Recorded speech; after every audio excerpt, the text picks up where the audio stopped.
എല്ലാ പ്രിയപ്പെട്ട പ്രേക്ഷകർക്കും പുതിയൊരു വീഡിയോയിലേക്ക് സ്വാഗതം. തിരുവനന്തപുരം നഗരത്തെ വടക്കൻ ഭാഗങ്ങളുമായി ബന്ധിപ്പിക്കുന്ന പുരാതന ജലപാതയാണ് പാർവതി പുത്തനാർ. ഇതിൽ തന്നെ അത്ഭുതമായി നിലകൊള്ളുന്ന ഒന്നാണ് ചിലക്കൂർ തുരങ്കം. വർഷങ്ങളോളം അവഗണനയിൽ കിടന്ന ഈ ചരിത്ര സ്മാരകം ഇന്നൊരു പുതിയ മാറ്റത്തിൻ്റെ പാതയിലാണ്. ഉൾനാടൻ ജലഗതാഗതത്തിലെ ഒരു പ്രധാന കണ്ണിയായ വർക്കലയിലെ ചിലക്കൂർ തുരങ്കത്തിൻ്റെ നവീകരണ പ്രവർത്തനങ്ങളും മറ്റുമാണ് ഇന്ന് ഈ വീഡിയോയിൽ ഉൾപ്പെടുത്തിയിരിക്കുന്നത്. തിരുവനന്തപുരത്ത് നിന്നുള്ള ജലഗതാഗതത്തിൻ്റെ പ്രധാന കവാടമായിരുന്ന വള്ളക്കടവിൽ നിന്നാണ് ഈ വീഡിയോ ആരംഭിക്കുന്നത്.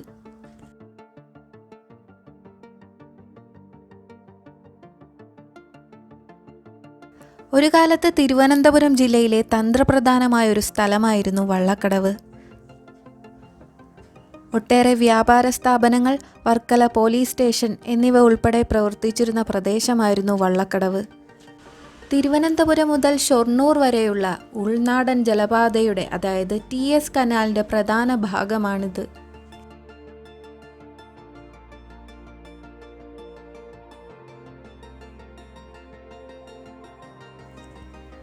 വള്ളക്കടവ് ഭാഗത്ത് ഏകദേശം 924 അടി നീളമുള്ള ചിലക്കൂർ തുരങ്കവും അല്പം മാറി 2364 അടി നീളമുള്ള വർക്കല തുരങ്കവുമുണ്ട്. കായൽ സൗന്ദര്യത്തിനൊപ്പം ഈ തുരങ്കങ്ങളിലൂടെയുള്ള ബോട്ട് യാത്ര സഞ്ചാരികൾക്ക് വ്യത്യസ്തമായ അനുഭവമാണ് നൽകുന്നത്.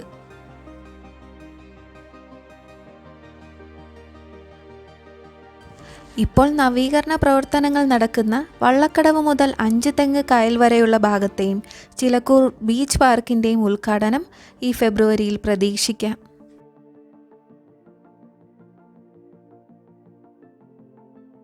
വള്ളക്കടവ് മുതൽ പരവൂർ കായൽ വരെയുള്ള ഭാഗത്തും ഇപ്പോൾ നവീകരണ പ്രവർത്തനങ്ങൾ നടക്കുകയാണ്. അതിൻ്റെ പ്രവർത്തനങ്ങൾ കഴിയുന്നതോടുകൂടി തിരുവനന്തപുരത്ത് നിന്നും വടക്കൻ കേരളത്തിലേക്കുള്ള യാത്ര സുഗമമാകുന്നു.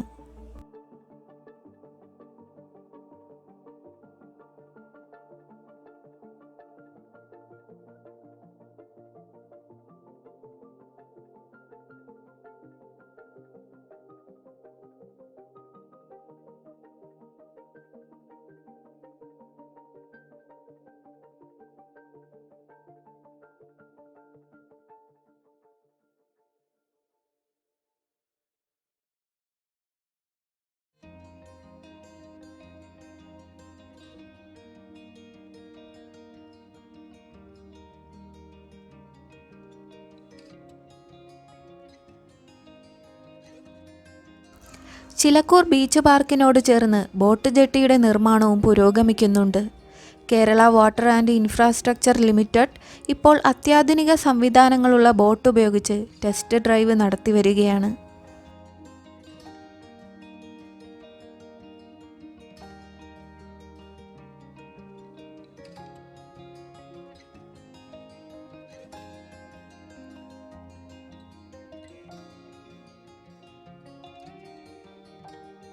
പാർവതി പുത്തനാറിൻ്റെ നിർമ്മാണത്തിന് പിന്നിൽ പല കാരണങ്ങളും പറയപ്പെടുന്നുണ്ട്.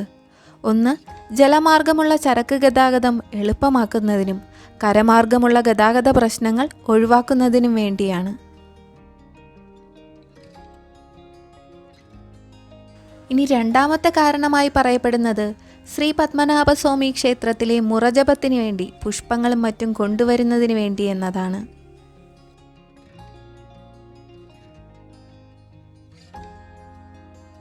അന്ന് കെട്ടുവള്ളങ്ങൾക്കും ചരക്ക് വള്ളങ്ങൾക്കുമൊക്കെ സഞ്ചരിക്കാൻ പാകത്തിൽ വീതിയേറിയ രീതിയിലായിരുന്നു നിർമ്മാണം.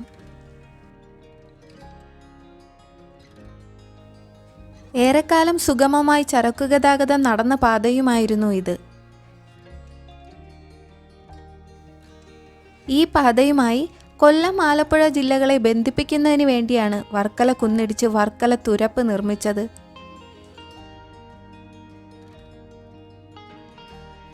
റോഡ് ഗതാഗതം പുരോഗമിച്ചതോടുകൂടി പാർവതി പുത്തനാറിൻ്റെ പ്രതാപവും അസ്തമിക്കുകയായിരുന്നു.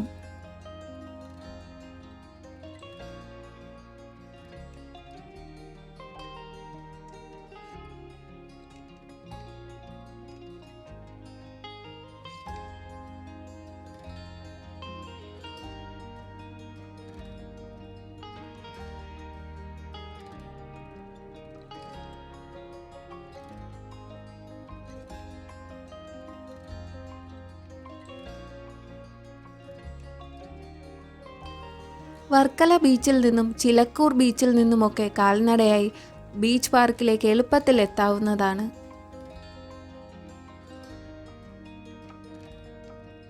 ചിലക്കൂർ ബീച്ച് ഇപ്പോൾ തന്നെ സഞ്ചാരികളുടെ ഇഷ്ട വിനോദ കേന്ദ്രമായി മാറിക്കഴിഞ്ഞു.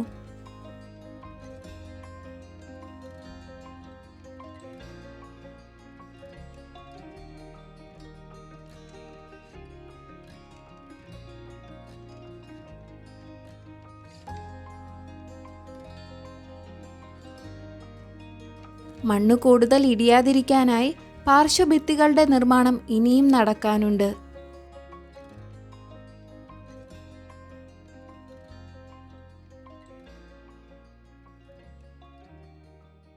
നവീകരണത്തിന്റെ ഭാഗമായി 25 മുതൽ 30 മീറ്റർ വരെ വീതി കൂട്ടുന്നുണ്ട്.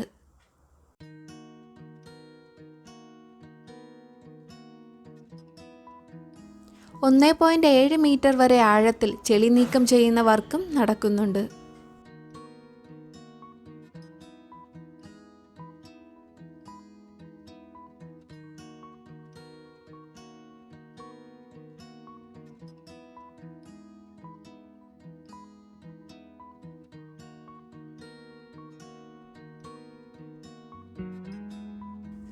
ആയിരത്തി 867 ആയില്യം തിരുനാൾ മഹാരാജാവിൻ്റെ കാലത്താണ് ഈ തുരങ്കങ്ങളുടെ നിർമ്മാണം ആരംഭിച്ചത്.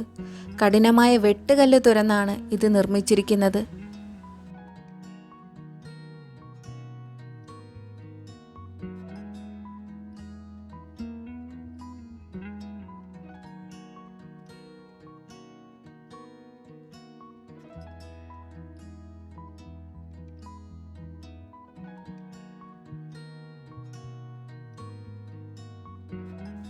തിരുവിതാംകൂർ ഭരണകാലത്ത് നിർമ്മിക്കപ്പെട്ട ഈ തുരങ്കം 924 അടി നീളമുള്ളതാണ്. കാലപ്പഴക്കം കൊണ്ടും മണ്ണും മാലിന്യങ്ങൾ അടിഞ്ഞുകൂടിയും ഇത് ഏതാണ്ട് ഉപയോഗശൂന്യമായ നിലയിലായിരുന്നു. എന്നാൽ ഇന്ന് ഇത് നവീകരിച്ച് യാത്രായോഗ്യമാക്കിയിരിക്കുകയാണ്.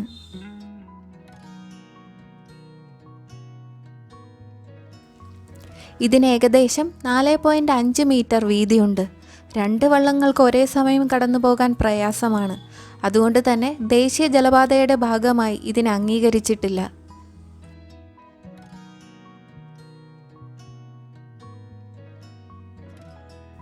ഇനി ചിലക്കൂർ ടണലിൻ്റെ നിർമ്മാണ രീതികൾ നോക്കുകയാണെങ്കിൽ അക്കാലത്ത് സിമൻ്റ് ലഭ്യമല്ലാതിരുന്നതിനാൽ പൂർണ്ണമായും പരമ്പരാഗതമായ വസ്തുക്കളാണ് ഇതിനായി ഉപയോഗിച്ചിരുന്നത്.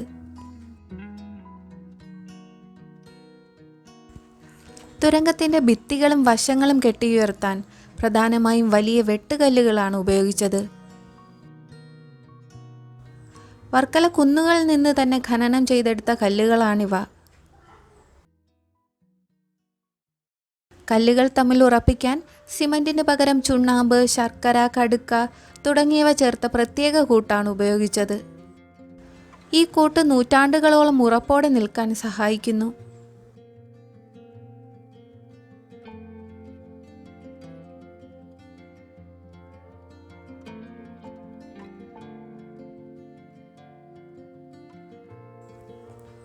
തുരങ്കത്തിൻ്റെ കവാടങ്ങളിലും അടിത്തറയിലും കൂടുതൽ ബലം നൽകാനായി കരിങ്കല്ലുകൾ ഉപയോഗിച്ചിട്ടുണ്ട്.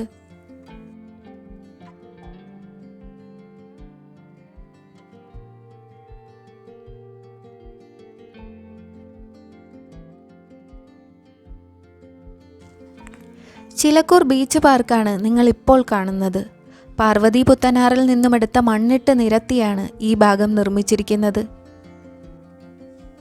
കനാലിനെ കടൽക്ഷോഭത്തിൽ നിന്നും രക്ഷിക്കാനും ടൂറിസ്റ്റുകൾക്ക് ഉല്ലസിക്കുവാനുമാണ് ഈ ഭാഗം നവീകരിച്ചിരിക്കുന്നത്.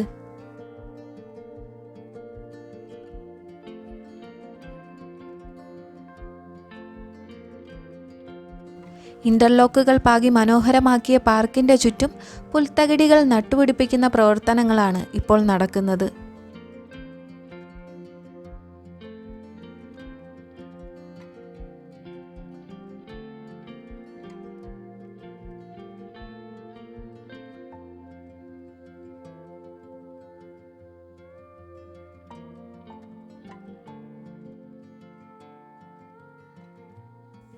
ഇനാഗുറേഷൻ ആവശ്യമായ ഹാളിൻ്റെ നിർമ്മാണ പ്രവൃത്തികളാണ് ബീച്ച് പാർക്കിനടുത്ത് നടന്നുകൊണ്ടിരിക്കുന്നത്.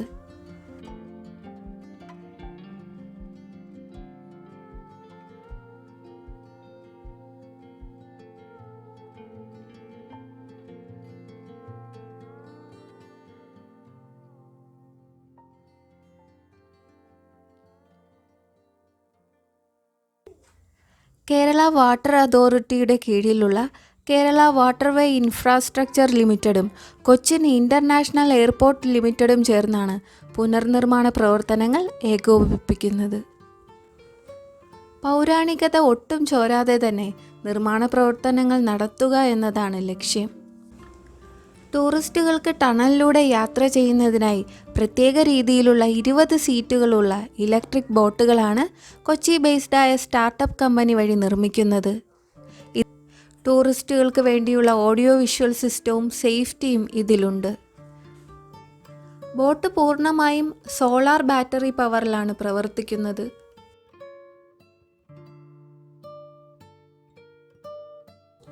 ടണലിലേക്ക് പോകുന്ന ഭാഗത്തെ പാർശ്വഭിത്തികൾ സ്റ്റീൽ ബാരിയറുകൾ ഉപയോഗിച്ച് ബലപ്പെടുത്തിയിരിക്കുകയാണ്.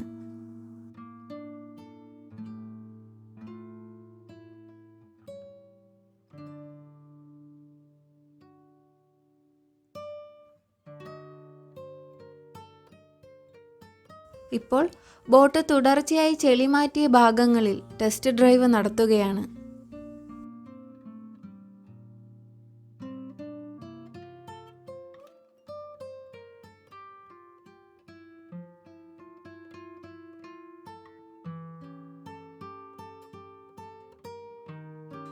യാതൊരുവിധ ആധുനിക യന്ത്ര സാമഗ്രികളും ഇല്ലാതിരുന്ന കാലത്ത് മനുഷ്യപ്രയത്നം കൊണ്ടാണ് ഈ അത്ഭുതം സാധ്യമാക്കിയത്. നൂറുകണക്കിന് തൊഴിലാളികൾ കൈക്കോടാലിയും പാരയും ഉപയോഗിച്ച് മണ്ണും കല്ലും നീക്കം ചെയ്താണ് കുന്നിനുള്ളിലൂടെ ഈ പാത വെട്ടിയെടുത്തത്. മുകളിൽ നിന്നുള്ള മണ്ണിൻ്റെ ഭാരം താങ്ങാൻ തുരങ്കത്തിൻ്റെ മുകൾ ഭാഗം ആർച്ചാകൃതിയിലാണ് നിർമ്മിച്ചിരിക്കുന്നത്. ഇത് മുകളിലെ മർദ്ദം വശങ്ങളിലേക്ക് തുല്യമായി വിതരണം ചെയ്യാൻ സഹായിക്കുന്നു. തുരങ്കം ഇടിയാതിരിക്കാൻ അതിൻ്റെ ഉൾവശം വെട്ടുകല്ലും ചുണ്ണാമ്പുകൂട്ടും ഉപയോഗിച്ച് പാകി ഉറപ്പിച്ചു. ഇതിനെയാണ് ലൈനിങ് എന്ന് വിളിക്കുന്നത്. ഇപ്പോൾ നിങ്ങൾ കാണുന്നത് ചിലക്കൂർ തുരങ്കത്തിൻ്റെ തെക്ക് ഭാഗമാണ്. ഇവിടെ നിന്ന് നോക്കിയാൽ തുരങ്കത്തിൻ്റെ കവാടം ശരിക്ക് കാണാൻ കഴിയുകയില്ല. നമുക്ക് കുറച്ചും കൂടി മുന്നോട്ട് പോയി അത് കാണാം.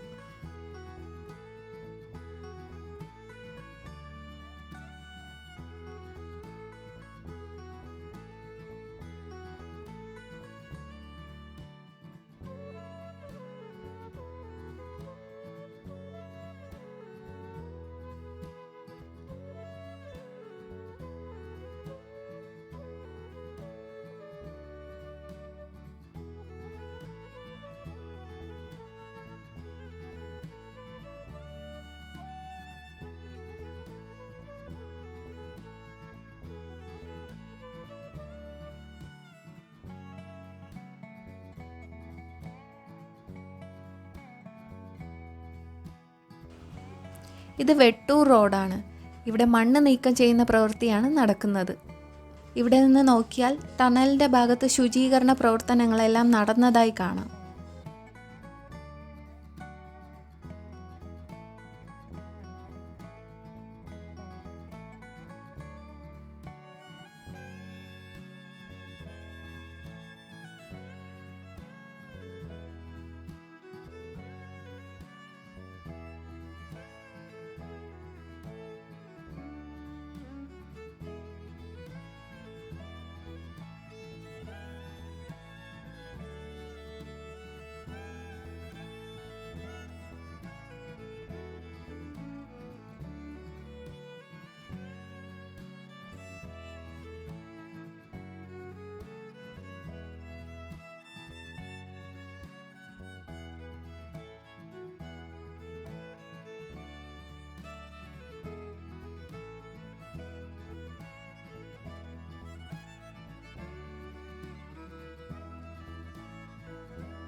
വെട്ടൂർ മുതൽ 5 തെങ്ങ് കായൽ വരെയുള്ള നിർമ്മാണ പ്രവർത്തനങ്ങൾ ഏകദേശം നേരത്തെ തന്നെ പൂർത്തിയായിട്ടുണ്ട്. ഇപ്പോൾ ആ ഭാഗത്തെല്ലാം പാഴ്മരങ്ങൾ വളർന്ന് പന്തലിച്ച് കിടക്കുകയാണ്. ഇനി അതെല്ലാം വെട്ടി മാറ്റേണ്ടതായുണ്ട്.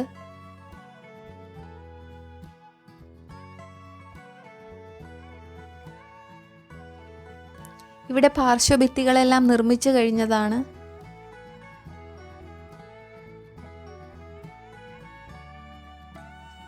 പാർവതി പുത്തനാറിന് കുറുകെ പല സ്ഥലങ്ങളിലും നടപ്പാതകൾ നിർമ്മിച്ചിട്ടുണ്ട്. ഇപ്പോൾ വെട്ടൂർ ഭാഗത്ത് നിർമ്മിച്ച നടപ്പാതയുടെ മുകൾ ഭാഗത്ത് നിന്നുള്ള കാഴ്ചകളാണ് നിങ്ങൾ കാണുന്നത്.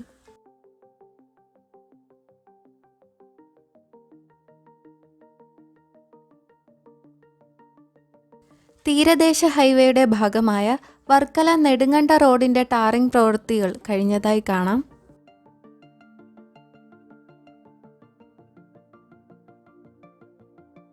ഇത് റാത്തിക്കൽ ഭാഗമാണ്.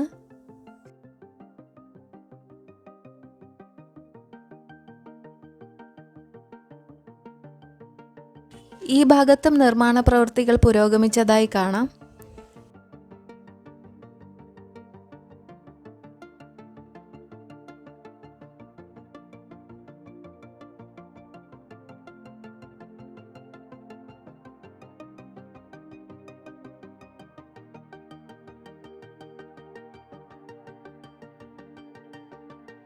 ഇനി നേരെ അരിവാളം ഭാഗത്തേക്കാണ് പോകുന്നത്.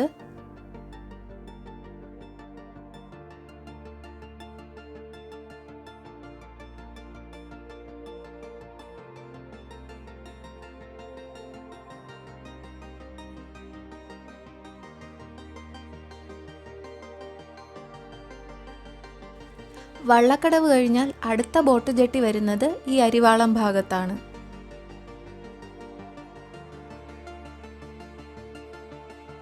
ഈ ബോട്ട് ജെട്ടിയോട് ചേർന്ന് തന്നെയാണ് അരിവാളം ബീച്ച് പാർക്കും വരുന്നത്.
വളരെ മനോഹരമായി നിർമ്മിച്ച ഈ പാർക്ക് ഇപ്പോൾ നാശത്തിൻ്റെ വക്കിലാണ്.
ഈ കാണുന്നതാണ് ഒന്നാം പാലം.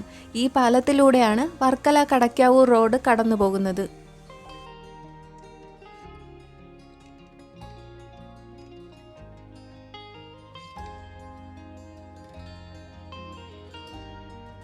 ഇവിടെയും ഇത്രത്തോളം വർക്കുകൾ പുരോഗമിച്ചിട്ടുണ്ട്.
ഇപ്പോൾ നെടുങ്കണ്ട ഭാഗത്താണ് നിൽക്കുന്നത്.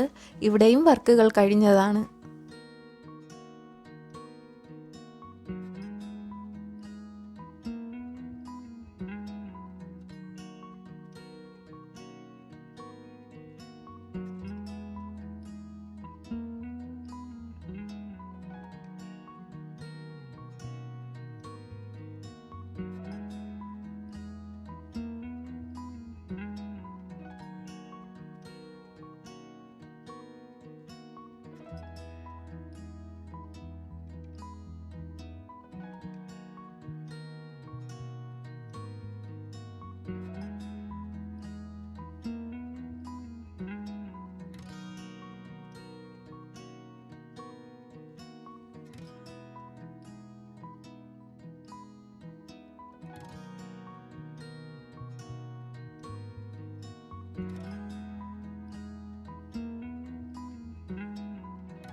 ഇപ്പോൾ നിൽക്കുന്നത് അഞ്ചുതെങ്ങ് കായലാണ്.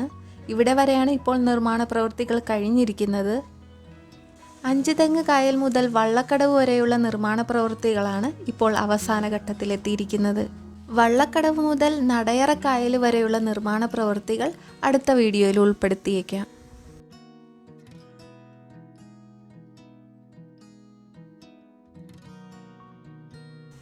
ഈ വീഡിയോ ഇഷ്ടമായാൽ നിങ്ങളുടെ അഭിപ്രായം കമൻറ്റുകളായി രേഖപ്പെടുത്തുക. നന്ദി, നമസ്കാരം.